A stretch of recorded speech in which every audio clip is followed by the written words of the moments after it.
All right, welcome back to the Powers on Sports podcast. Hopefully, you enjoyed our chat with Coach Jim Levitt, reminiscing his great friendship with Mike Leach. Up next, we are going to talk to Chris Perez, former MLB All-Star closer, Cleveland Indians, now the Guardians, St. Louis Cardinals, LA Dodgers.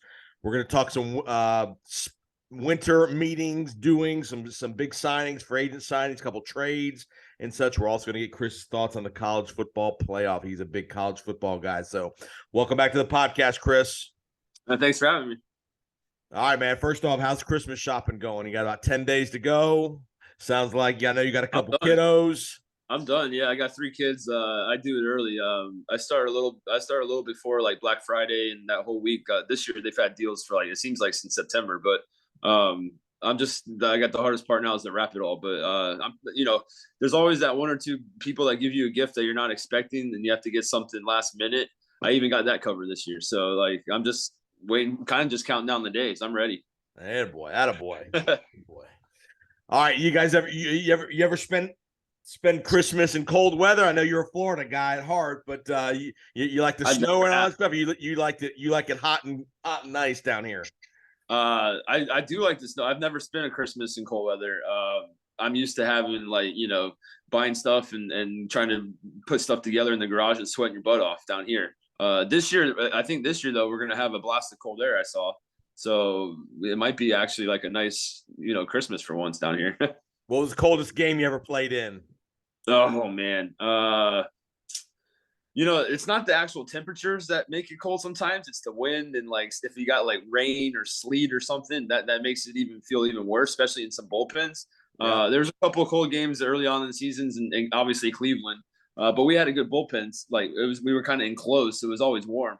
I can remember Chicago just having nasty, windy, cold, early April games there, and they don't really, have you insulated. But I think the coldest I ever played in was in Double-A. Actually, it was early in the season. It was the first series of the year. We were in Midland, Texas, and you don't think of Texas as being cold, but I think it's Midland, Odessa now is a big oil area. It was just getting kind of going then, but I think it was the first game of the year actually, and we were sitting in the bullpen. It was freezing. It was sleeting. It was raining. I actually blew the save that night. That was the first ever game in Double-A, and the next 2 games got snowed out. Wow. So that would be my coldest game. All right, let's get to some of these winter meeting signings and such. We had a big one just last night. Carlos Correa goes to the San Francisco Giants, 13 years, $350 million. And I know he's a good player, but how in the hell do you give Carlos Correa 13 years? He's already 28 years old. What are these teams thinking to give? I mean, I know these are good players and you have to give them a long-term contract to get them, but 13 years at 41 years old to be a shortstop, I just don't get it. I mean, I didn't see all the details. I don't know if there's any opt-out clauses or anything like that, but maybe they're hoping that he opts out after year 3 or 4, or I don't know. It's kind of, and especially for a shortstop, there's no way he's playing that position for those next 13 years.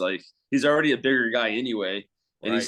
he's starting to break down, health-wise. He's had a couple of injuries with Minnesota, I know, and Houston, he had a couple of problems too. So maybe they're thinking he's going to transition to DH or left field or something, and he can focus more on hitting. But I asked you before the show, what changed from one off season to the next? Right. I know there was a lot more shortstops available last year, but he couldn't find a multi-year deal out there last year. Right. And now all of a sudden, he's getting 13 years from a team that usually makes pretty good decisions on that regard. Right. They use. Say what you want, but they're always usually one of the top 2 teams in the NL West, and obviously they have those World Series from the last decade to put back, to verify what they do. But I don't know. It's all about timing and it's all about leverage. And he was the biggest and almost only shortstop. I mean, I know Dansby's sitting there. Me personally, I'd rather have Dansby as a Giant, but right. maybe Dansby's asking for 15 years. I don't know. These contracts are getting crazy. And it's kind of funny to me too that the owners always complain about wanting to have a salary cap and that and then the players always complain about the owners having collusion, keeping prices down. And then you see some of these contracts. I mean, Verlander, I know he had a great year. He's 39 years old. Like, yep. There's nothing saying that he's going to pitch the next 2 years and be the Verlander. It was amazing what he did last year. And now he's getting like 45 million a year almost. 86, 2 for 86. Yeah, that's crazy. Like, I don't. But at the same time, if the owners are going to pay it, the players are just signing on the dotted line and using their negotiating. Like, it's just some of these deals are crazy. Let's talk about some of the agent player relationship. When your agent calls you before you start, first of all, into free agents, let's just say you're a free agent. Do you tell the agent, hey, so-and-so, I want X number of years, or do you leave that to the agent to negotiate the number of years? How do you guys go through that conversation with you and your agent when you know you're going to be a free agent? I think the agent, well, at least for me, you leave it up to the agent mostly, and you see what comes back. Okay. You could have, by this time, if it's the same agent you've had most of your career, you guys kind of know each other already and kind of what you're looking for. And, me personally, I was only a free agent twice, and I didn't have really much any leverage. So we were just waiting to see what was coming, Right. Like I said, it's all about leverage and where you are in the pecking order. Dansby, I know he's a great shortstop, but Correa was still the name, and he's kind of waiting to see where the pieces fall. Right. And sometimes you get, a little worried and you sign on the first, couple of deals that come through, and you're like, this is hard for me to pass up. This is great money. I know I can wait, maybe get more from this team or whatever. But I think every player is different. Some players, are a lot more hands-on. And in different parts of your career, like Verlander's been around this block 3-4 times. Right. He can tell his agent, I want to go on a contender, or I want to go to the top, and also those agents. I don't know if Scherzer and Verlander have the same agent. They might. I think they both have Boris. Right. So like the agent, depending on your agent, he's already working those teams already. Like if Boris hammered down that Scherzer deal last year, he can go right back to Steve Cohen and be like, hey, let's do a Scherzer ×2 for Verlander, and right. We'll button this up real fast. Like all that kind of stuff plays into it. Me personally, I just wanted the agent to, I never had the leverage to say I want this amount of years. But like Correa, I can't imagine him telling his agent I want 13 years or I'm not signing. I just kind of think the agent feels out the market, and if Team A is offering 12 years, if you want to have them throw in that 13th year, and that kind of thing happens. So. And remember, the Giants were big game hunting with Aaron Judge. They were trying to get a big name. They had a lot of money in their come off the books last year, so they were looking to make a splash. And I know Correa is a good player.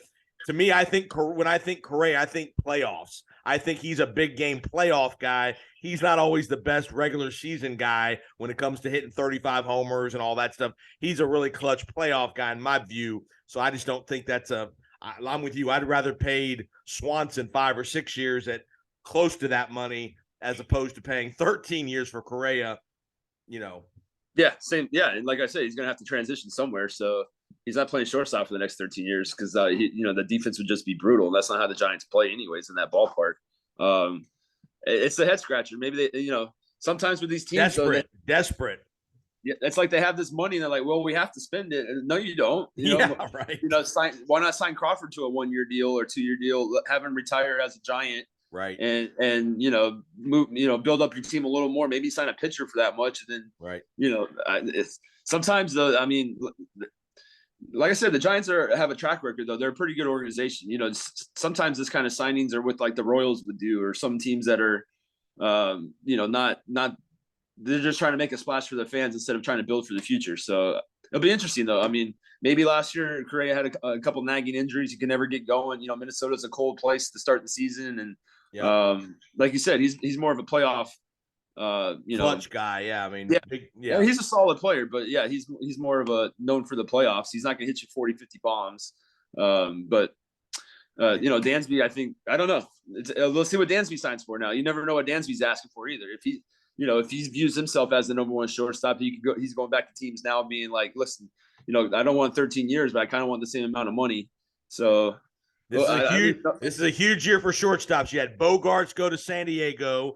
You had Trey Turner go to the Phillies. huge long-term deals too. So this is definitely, like you mentioned, pecking order of who's going to go next and all that stuff. The last 2 years have been crazy because Seager was a free agent last year, and Correa was in that class last year, and it's I just don't the times have changed because these shortstops like Seager and like Correa, they're big guys. Like Cal Ripken was a big guy too, but he eventually moved to third. A-Rod, big guy. You can't play shortstop. It's just your range. It's almost like it is. It's it's the center field of the infield. Like you have to cover the most ground. You have to go to second base to get on double play. Like it's not really a big man's position. So we'll see what they do. A question about Bogaerts going to San Diego, kind of interesting there. Could you see the Padres trading Tatis at some point with all his off the field issues and all that stuff? I know they've already got him locked up long term, but could you see them maybe trading a guy like Tatis if there's another incident at some point in the short term? If there's another incident, I mean maybe, but I don't think I don't think they would get what they want back right now in order to trade him. I think it just says more that he's going to be in the outfield. Right. Make that team even better overall if he can stay on the field, health wise and off the field stuff. I don't know what his trade market would be. Guys would, I'm sure there's takers at the right price, but that contract doesn't help either. You're locked in if he is a bad character kind of guy. Right. If your team trading for him, I mean, the Padres know him better than anybody right now. So I think he's going to stick around, and I just think it says that he's going to the outfield, just basically become the biggest offensive powerhouse he can be and try to stay healthy. The Padres are going for it. You got to give them credit, man, for an alleged small market team. They have put out some humongous contracts to some guys. I know Machado, I think, can opt out after next year, I think. But theoretically, you got Machado, you got Bogaerts, you got Tatis and Sen. I mean, you got Soto. Soto, exactly. Yeah. I mean, you got some heavyweight contracts. You do, and I mean, the owner he's kind of done what the Mets have done, and not as big of a scale, but I mean, for that market, they haven't seen this kind of ownership in maybe their whole franchise's history. So it's just good for the game overall, I think. Right. It's not hurting the players, the fans. It's not hurting the fans. It's just hurting owners' pocketbooks. But they're seeing it as an investment. If they can get one World Series out of this run, then it's all worth it to them. It's actually good to see these ownerships, and then, but on the other side, you have other teams that are kind of always shedding payroll and not building for the future, kind of like the Marlins. And, I'm interested to see how long they keep together. They have one of the best pitching staffs around. They just can't seem to get any hitters over there. And there's other teams too that are kind of playing that. I kind of like, this last CBA was kind of rushed and put together at the end there, just so we can get the season going. I didn't really see all the details as it was coming out, but I kind of like having the lottery now for the first pick in the draft. I think this was the first year that happened, and because baseball is a hard sport to tank, but at the same time it was happening. The Orioles and actually the Astros were tanking to get this whole process. They were the original tankers, exactly, and it worked. I mean, look at the studs they got in the draft. You have to draft well too and develop, but. It is a line of thinking that the higher you pick in the draft, the better talent you're going to get. And so I like some of those rules that the CBA put in, but spending money it's great. It's great for the sport. Getting these kind of super teams put together, and it doesn't always work. Look, the White Sox tried to do it last year with all these, young stud hitters and sign a couple of these it just doesn't work all the time. But it's good to see. What'd you think of Verlander going to the Mets? There was a lot of speculation that Verlander and Max Scherzer didn't have a really good relationship when they were in Detroit. Obviously, you pair them back together. Obviously, Cohen's trying to make a big run here, short-term deal for Verlander. What is the mood in a clubhouse when two of the star players maybe don't have the best relationship with each other? I think that's kind of it might be blown out of proportion a little bit. Okay. I mean, I obviously don't know. When I saw them together in Detroit, they seemed to be fine. They would, they would always be next to each other in the dugout and running. Starting pitchers are kind of their own team within a team. And at this point in their careers, I mean, they should be able to put things aside. And if it doesn't, maybe it is a little chip on their shoulder when they're out there pitching, wanting to one up each other. It can also work in the correct way. Baseball, you're always together on the bus or whatever, but you can still kind of have your distance too. It's not as a day in and day out. Like Scherzer's job doesn't rely on Verlander. If it was pitcher catcher or pitching coach, something like that, where you actually have to rely on the guy and actually physically interact with them to get your job done, then there'd be something else. Like football, all those guys have to interact because they all, the offensive line affects the quarterback, which affects the wide receiver. Where starting pitcher, it's actually the most selfish position. Pitching's the most selfish position in any team sport. Like, you can control your own performance. Yes, you need the defense and stuff and the catcher, but you have a good day or have an off day, it's on you pretty much. So I don't think it's that big of a deal. They both have won a World Series now. Verlander again with the Astros this last season. So I think they know that the kind of the marching orders is to bring a championship to New York. Now the pressure of that, and the fan base and all that is another level. But I mean, Stevie Cohen's doing what he said he was going to do. He's spending money. Yep. They signed that Japanese pitcher. I didn't even know his name. That's right. You just give him 5 years, 85. That's not a cheap contract either for a number 4 pitcher on your staff, probably. Right. It's an embarrassment of riches, but that doesn't always translate to wins either. You got to stay healthy. The Dodgers have been spending money for a decade, it seems, and they've got 1 World Series, but And Cohen was a little smart. I don't say smart, but he made a conscious decision. He let DeGrom go to Texas, didn't pay him $185 million, and he's willing to pay Verlander a shorter-term 2-year deal because, obviously DeGrom is a tremendous pitcher when he pitches, but he only pitches 20 games a year, 25 games a year at most. Right. What is your thought of, I'll take Verlander for 2 years knowing he's going to go out there 30 times probably, whereas as a DeGrom is not going to want to go out there but about 20, 25 times. Well, it tells me, Steve Cohen, he knows how he made his money, right? He's a hedge fund manager, right? So he's running data and he's doing the numbers. He's like, I might pay more for these next 2 years, but I have more liquidity after that, right? Instead of hitching my horse for 7, 8 years to DeGrom. Yeah, he's a great pitcher, but like you said, he's never out there. So when he is, I think he made the right move. He knows this window. He spent some money on Nemo too to keep him. Yeah. So, he knows this window is maybe, 3-4 years at the most, and then he might start over. It gives him more optionality in the next 2-3 years than it did if he has DeGrom just eating his payroll. I think it was a great move. And you're going to have a guy like Soto as a free agent in a couple years here, another year or two, that if the pitcher doesn't work out, then you go pay Soto $400 million if you need start over. Right. Yep. So he's running the numbers and he hasn't given out a long these 10-year contracts. He knows they don't work out pretty much. So he might be paying more from year to year, but he's getting established. Verlander just won the Cy Young Award. He's getting guys that are coming off of they're still in their peaks. So what do you think of it from Texas's point of view of rolling the dice a little bit with DeGrom, overpaying them? It's almost like they have to. They are spending money. It's like I was saying, like, you have this money, you don't have to spend it, but they are. They got Seager last year. He was a big free agent, and they kind of, he put up a good number, but they're not like one step away from a World Series. It's like, oh yeah, DeGrom can come over, and we have all these young pitchers coming up, Leiter and everybody, but like, I still don't see I still see the Astros as the favorite in the AL West next year, and Seattle like a close second. So even with these moves, it's great if you're a Texas fan. Like, okay, we're getting better, but I don't know. Maybe it's just kind of like false hope. I don't know. They're going to be incrementally better, yes, but at the same time, is it going to move the needle? Like, could they finish in 3rd or 4th place without DeGrom? Yes, right. But we'll see. All right, last couple ones, we'll get you out of here. As far as Aaron Judge, the talk was for Judge. Do you want to have a legacy in New York as a Yankee forever kind of deal? Or do you want to take a couple more years and probably you could go to San Francisco or maybe even San Diego? You think he made a good move staying with the Yankees, basically the same money that he was getting offered elsewhere. But obviously, I think he wants to create a legacy in New York as an all-timer.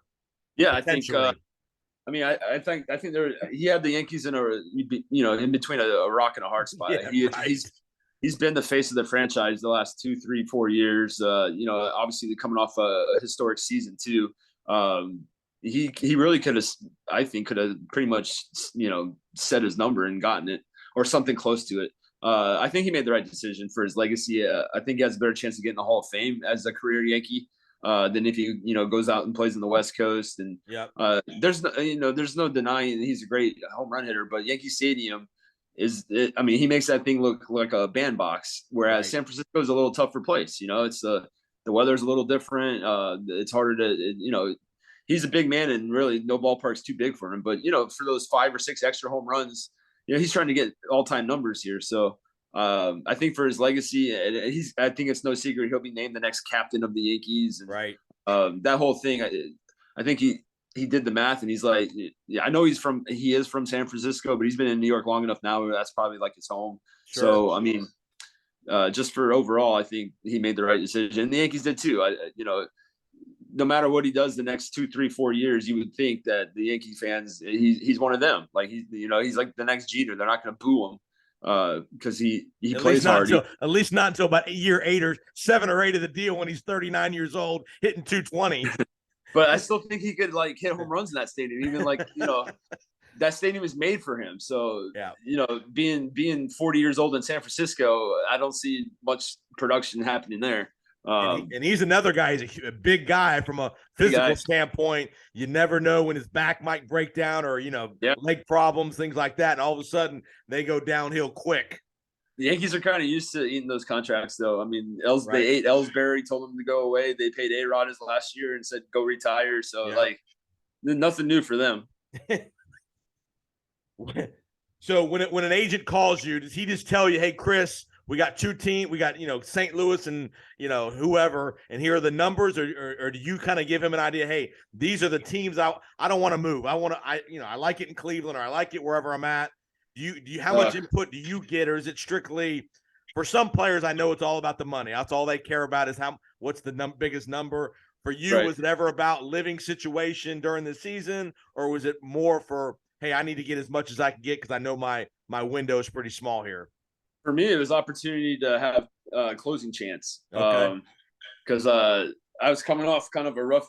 Well, I still had pretty good saves, but I didn't finish the year good in Cleveland in 13. So there was questions of like if I could still be a closer or not. They released me, so I was looking for an opportunity where I might be able to, for a team that A, had a good chance to close on, and B, was going to be competitive. And the Dodgers kind of had question marks because Kenley Jansen was there, but he had lost the role the year before. Like he was still young, so like he wasn't. He actually established himself the year I signed there. He actually like became the full-time closer and never looked back. Yeah. They had Brian Wilson there too. Yeah. And Brandon League. So we had like 4 closers there, and League was coming off of like a knee injury. And Brian Wilson had a good year the year before, but he only pitched for like the last month. So he wasn't like they didn't want to commit to them. So that was mostly my decision. It was just a chance to close, and it didn't work out at all. But every person's different. Like Wainwright, he's a career Cardinal. They just worked out a fair deal. Stuff like that. He could have probably gotten more money somewhere else, but like at this point in his career, like he's made enough money. He's been a Cardinal his whole career. He's not going anywhere. Right. I kind of expect Pujols to do the same kind of thing. I don't think he's retiring. You don't? Okay. I'm still putting that out there. If you look at his numbers last year against just left-handed hitters, he's a top 5 MLB hitter. Like it's hard to say that, but like you can't imagine that, but he was. Right. So. And he never really Yachty was the only one that kind of said, I'm definitely, this is my last year. I'm not coming back. Like Pujols never, I don't think he ever said. I think it was just kind of like, the media just kind of speculated because, the Cardinals signing back Pujols. He had a great year. And he went through this divorce. I don't think he wants to just go sit at home and have nothing to do. I think he's gonna come back. The Tom Brady syndrome. Exactly. And I think you might even see him on the Dominican World Baseball Classic. That would be cool. I think, that might be his final send off, but I still think if he has a good classic and a team has an injury or two, like he had 20 something home runs and you just platoon him, with the DH now in both leagues, it opens up way more doors. And I know he hit 700, but Tom Brady's 45, so he's got 3 more years. He can maybe get to 800. All right, listen to the Powers on Sports podcast. We're here with Chris Perez, former MLB All-Star, Cleveland Indians, Guardians, whatever we want to call them these days. Let's transition to college football. I know you're a big college football guy. We got the college football playoff coming up here in a couple weeks. Georgia and Ohio State, TCU, Michigan. Which matchup do you like? And do you see an upset in either game? I don't. I think I think TCU's they're a nice story and everything, but they're not ready to face Michigan's defense and running game and offensive line. They're just not built the same. Barring it is still football, and college kids are still college kids, but barring like some crazy 5 turnovers and some crazy block punt or something, I don't see TCU even being there in the fourth quarter. Now the other game, I thought Georgia, I thought they're all year they've been the best team, heads and shoulders above everybody else. But then last night I was watching like the bottom line on ESPN, and I saw FPI says they only have like a 57% chance of beating Ohio State. And I don't know. Ohio State has had a good year too, but Michigan kind of blew the doors off them in the second half there at their own house, which is kind of shocking. And Georgia's been blowing the doors off of everybody's. Their defense is great. And they're playing at home game. They're playing in Atlanta. Atlanta, right? Yeah. It's the Peach Bowl. So they're gonna have the home field advantage. Ohio State travels well, but still, they're in Atlanta. Like that's a home game. It's a home game. It's a home game, right? And just having the experience of last year and Stetson Bennett being there last year and leading them, and I think they roll too. So Ohio State, they're a good team. They're a good offense. I think their defense is a little short this year though, and Georgia's a complete team. They've had no major injuries. They got everybody. That kind of seemed like Kirby's done a great job keeping them focused all year. They've really had no down game. They've had a half, I think, where they were like maybe only up like 16-10 or something, and then they blew them off. So he's had them focused all year. I think they're gonna be tough to beat. I think they might have repeat champs. Georgia back to back, says Chris Perez. I think so, yeah. What's going on with Tom Brady and the Bucs, man? Is there any? Is it just one of these where you hope to get hot the last couple weeks of the year into the playoffs, or do you think they're done? I think they're going to win the division, but I really don't see them competing at all in the playoffs. If you look at the matchups, everyone that's the leading, they would be Dallas or Philadelphia is going to be coming to Tampa. Yeah, and right now it seems like Dallas and their offense just. I know they played earlier this season, but it's almost like a completely different Bucs team right now, and they're kind of just like soulless. They're just kind of just moving with the water, like the tide right now. Like I don't think it'll be a good weekend this weekend either with Cincinnati. That's hot coming into town too.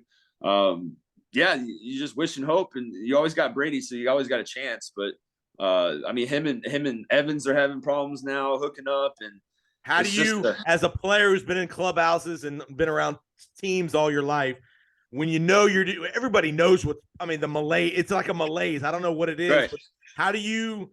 I'm sure you guys have team, players only meetings. How do you get out of this? Is there a way to get out of this as a group? Or is it just, how do you get out of this, something like this? Yeah, what comes first, the chicken or the egg? Like, what comes first, the success or the confidence, right? Like, do they need to have a couple wins in a row and then the whole mood changes and everybody's back on the same schedule? Losing, even in Tampa, I know we don't have like the biggest media presence, but, losing always just amplifies things. When you win and you have a bad game, it's like, okay, we need to fix these things, but we won. When you lose, it's like, oh, we got. It's almost like the sky is falling. And what's really odd is that Brady, I don't think he's ever been in that situation. He's been on. I don't think when he was on the Patriots, they ever had not this late in the season. Not they this were deep, right? Right. They were never 500. So I don't think he's ever had that. Like, is he a tremendous leader and a winner? Yes, but at the same time, I don't think he's ever been in a type of season like this. Like, he's had adversity during games and halves and stuff. And then he may have said a speech or said something to get guys fired up. But there was never any kind of doubt of the coach either. Belichick in New England, where now I think you probably don't hear it.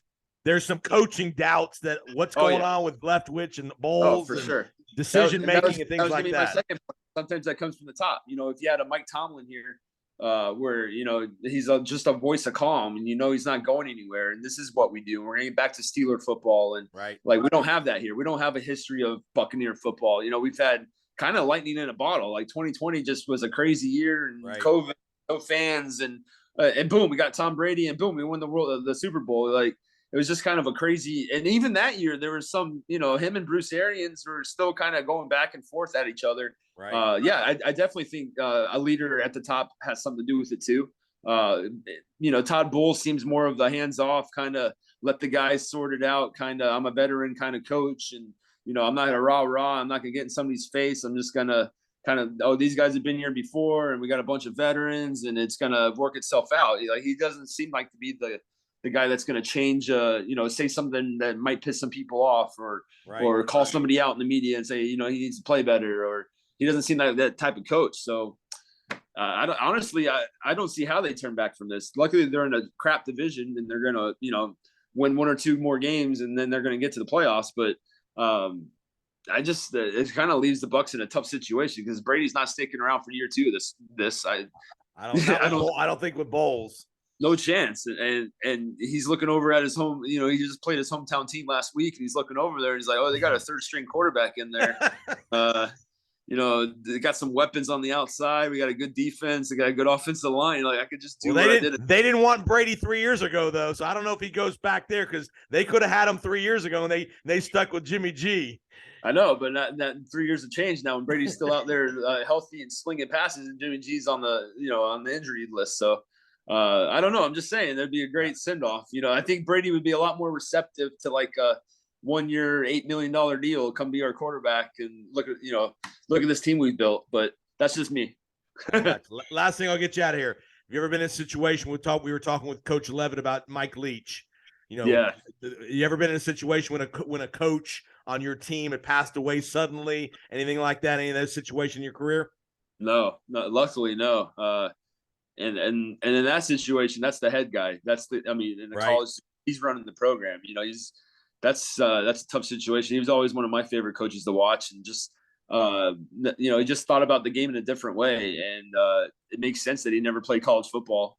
Had a law degree. Yeah, Crazy. Had a law degree. Just he looked at a game differently, and I saw a stat last night on ESPN. I didn't know either. He has the most wins as an unranked coach versus a ranked team. We talked about that. Yep, that's great. Like that gets guys buying in, and that kind of he always seemed to have a positive kind of vibe about him. So I think he would. And he never won with the best players either. He always had a kind of a noodle armed quarterback, just throwing it around. Never had a 5-star kind of guy, throwing it around.